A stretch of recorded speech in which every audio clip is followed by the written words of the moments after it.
बात है। और अपराधियों को राजनीतिक प्रशिक्षण ये कोई नई बीमारी नहीं है। अभी उत्तर प्रदेश के चुनाव हुए हैं।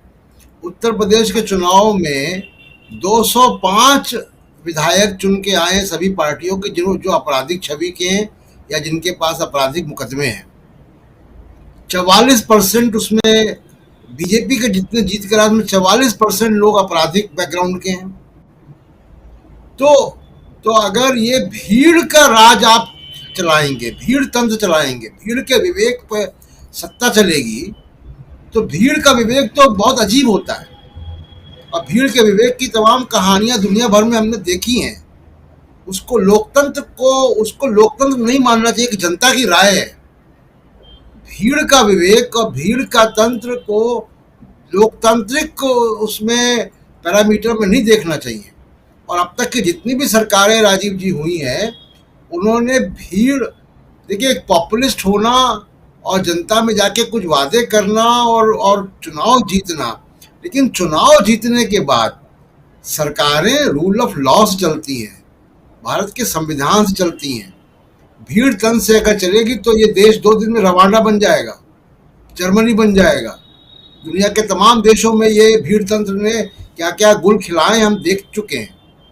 तो उसको बहुत ही केयरफुली इसको हमें इस्तेमाल करना चाहिए, क्योंकि ये भीड़ का विवेक जो है वो खतरनाक होता है। अब दूसरा कि स्टेट का जो रोल है अपराध में, स्टेट का रोल, स्टेट जब जाता है और ये होम मिनिस्ट्री की तमाम गाइडलाइंस में है, हमारी लॉ बनाने की अप्रोच में है, और ये बिल्कुल किसी लोगों को बड़ा अजीब लगेगा कि बड़ी एकेडमिक बातें कर रहे हैं, ये इम्प्रैक्टिकल बातें, लेकिन देश समाज ऐसे ही चलते हैं कि स्टेट किसी को सबक सिखाने नहीं जाता है। स्टेट की मंशा सबक सिखाने की नहीं होती है। और ये जो सबक सिखाने वाला एक ट्रेंड आया है बुलडोजर के माध्यम से, और भीड़ तंत्र को और इमोशनल आउटबर्स्ट को समाज में व्याप्त तमाम तरीके की नफरतों को इस्तेमाल करके आप अपनी पॉलिटिक्स कर रहे हैं। ये पॉलिटिक्स, जैसे भावेश जी कह रहे थे, ये एक दिन आपके ऊपर भी आएगी,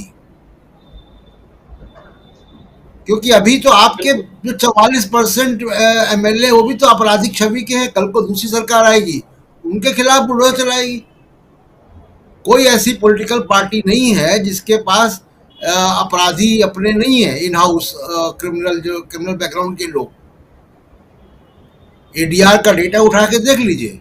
और क्रिमिनल को प्रोटेक्शन, राजनीतिक संरक्षण ही मिलता है, वहीं से पुलिस प्रशिक्षण मिलता है, तभी वो क्रिमिनल बड़ा बनता है, वरना तो कहां से बड़ा बनेगा। दूसरी जो राजनीति की देखिए जो बात है, उसमें एक बड़ी इंपॉर्टेंट बात ये हो रही है कि बुलडोजर से किसकी किसकी छवियां खराब हो रही हैं और कौन अपनी छवि बदल रहा है। और इस इंडिकेशन को, हो सकता है ये डिबेट बहुत हम लोग अर्ली कर रहे हैं, अगले कुछ दिन हमको इंतजार करना होगा कि मध्य प्रदेश में शिवराज सिंह चौहान, जिनकी इमेज बहुत अच्छी मानी जाती थी, वैसी इमेज नहीं थी उनकी, बहुत सांप्रदायिक व्यक्ति की, उनकी इमेज बुलडोजर ने खराब कर दी। चुनाव का परिणाम कुछ भी हो, लेकिन बुलडोजर वाली इमेज से वो नहीं जाने जाते थे। खरगोन में जो हुआ उससे उनकी इमेज खराब हो गई। दिल्ली में जो हो रहा है, अंतर्राष्ट्रीय स्तर पर बहुत बातें हो रही हैं। हम लोग हिटलर की बात अभी कर रहे थे। हिटलर अंतर्राष्ट्रीय स्तर पर बदनामी तभी से होना शुरू हुआ था जब उसने ये गिराना मकान शुरू किए थे।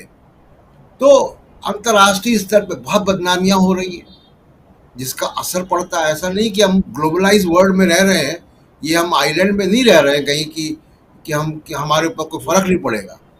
भारत की छवि खराब हो रही है इससे।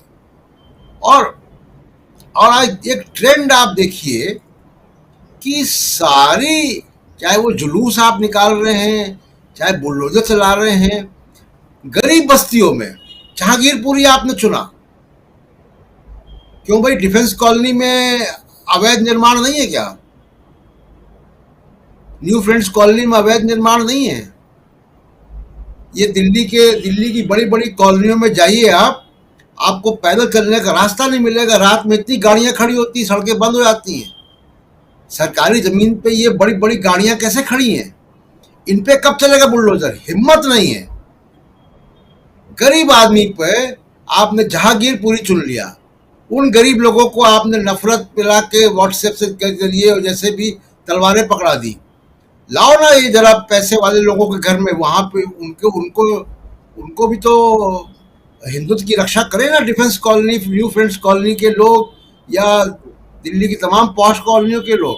तो ये बड़ा सेलेक्टिव है कि गरीब को मारो, गरीब को ही विक्टिम बनाओ, गरीब को ही हमलावर बनाओ, गरीब का ही मकान गिराओ और उससे राजनीति करो।